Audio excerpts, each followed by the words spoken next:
Did they score a small symbolic victory there? No, no, no. This is like, Tony Romo losing to Peyton Manning last week. There's no moral victories, okay?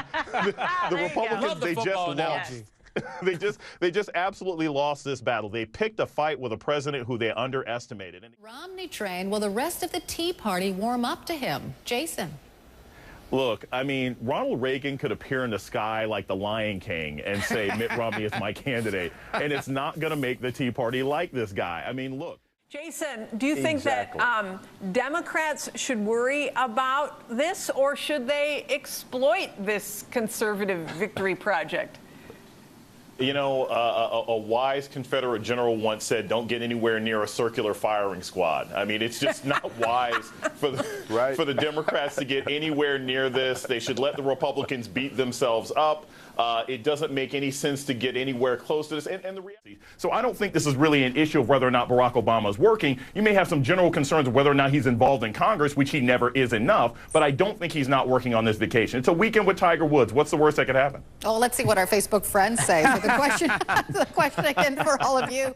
Anything can happen. All right, let's go to the humble Jason Johnson. JJ? Look, this is all about ego. This is all about anger. He's like old man, like Liam Neeson, old man angry. He's just out for revenge.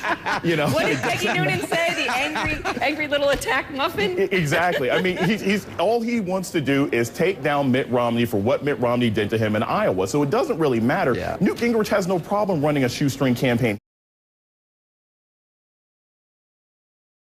Here's what's interesting. A lot of people say, well, we need to run the country's budget the same way we run our families. Well, we would never run our families the way we run this country. We wouldn't let one of our kids starve. We wouldn't pick and choose which of our children go to college. And we wouldn't only take care of part of the house. And that's what's going on right now. Members of Congress are picking and choosing which Americans get coverage from our government, which Americans are going to have safer food inspection. And that's irresponsible. And what it's going to take is for them to look at the country, not just partisanship, and realize how important these programs are. Yeah, I think we're missing the question here. Who cares if Paula Deen is a racist? The fact of the matter is she was a bad boss. I mean, if you read the charges against her, the sexual harassment that was going on, her brother was watching pornography on a laptop, sexually harassing this woman in addition to the racial comments. I think we lose sight of how this is important. It's not whether she's a bigot, it's how she ran that office. It seems like it'll be in 2016 in general, same-sex marriage. I think it's not going to be an issue for the Republican candidate, but they're going to have to play whack-a-mole with all the conservatives in the party who are going to say homophobic and racist things. And that's always been the challenge for a Republican nominee, not what comes out of their mouth, but what comes out of Rush Limbaugh's mouth and supporters in the party. Interesting perspective there. Okay, guys. Obama Jim himself Crow, that doesn't make any sense one way or another. Look, this is very, very simple. What it illustrates, it's called Jason, you win an election and then you can make your point. And I didn't say the law is an argument. I said that there are other strategic ways this can be done, because I'll be honest with you, they're representing the citizens in their constituencies. They're also representing the United States and holding the entire U.S. economy, putting workers on furlough, and holding the global economy on hostage because you don't like a particular policy as a violation of the oath that you take to represent this country. That's the argument here.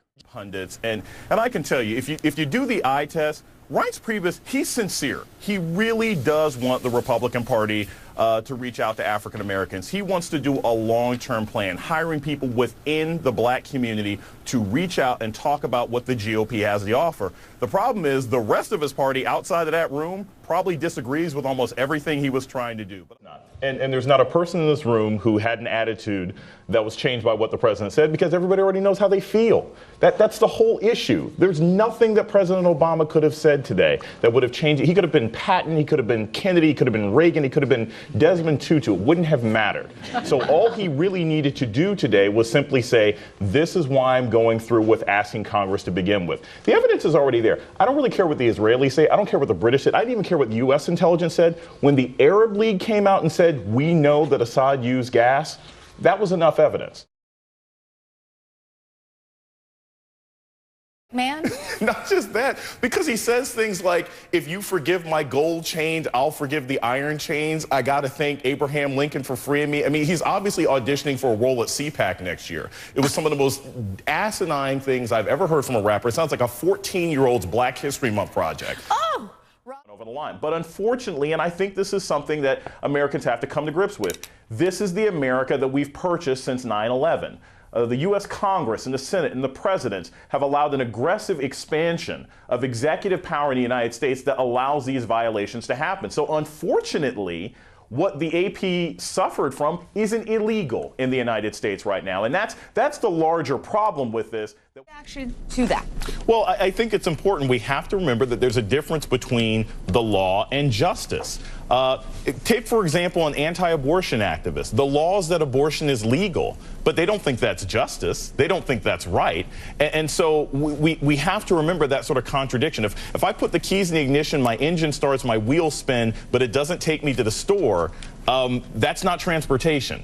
And justice is when the machinery of the law and our moral intentions actually combine. And so it happens all the time where we have cases where the law operates properly, but some people still don't feel it's justice. Remember here is his past does not in any way negate what he actually accomplished. If anything, the fact that this man served time in jail for domestic violence and abuse and apparently had some rehabilitation, had some counseling, had some training, and therefore it made him more sensitized to a situation like this, I think that's actually a success story and not something that we should be embarrassed about, and certainly not something anybody should apologize for. Well, I posted the answer. Is that the best place to start? No, that's kind of like saying, I want you to warn me before you punch me in the face. No, I want you to stop punching me in the face. The problem is the wiretapping, not the transparency of the wiretapping. Behaved. And one of the other reasons that we had to bring force into play is because the Syrians were getting a lot of their information on how they should behave from Iran. And Iran was basically telling Assad, they're not going to do anything. They're not. And the United States recognized that that is a problem.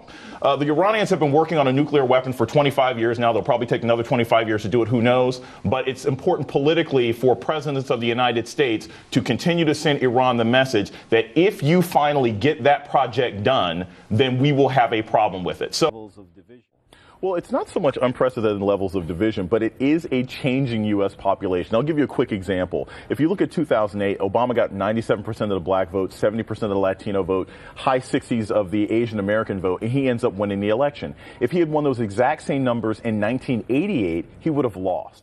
Obviously, there's a lot of debate about truth within what we do, but I'm deeply concerned about the idea that we don't even, in the political world, know what counts as evidence towards an argument for truth. Right, and sometimes we don't even have discussions of evidence. I think right now we have a lot of more face-checking than fact-checking. I mean, people want to talk about body language. They want to talk about levels of aggression. They want to talk about, did Obama seem bored? Was he thinking about his anniversary? Before anyone actually talked about whether or not the man said the truth. And I think that's the problem. We have too much discussion of sort of the pageantry of it and not whether or not these men were saying the truth or whether or not their truth would be applicable if they get in office. Jason, I love that. Faith checking instead of fact checking. I'm going to come right back.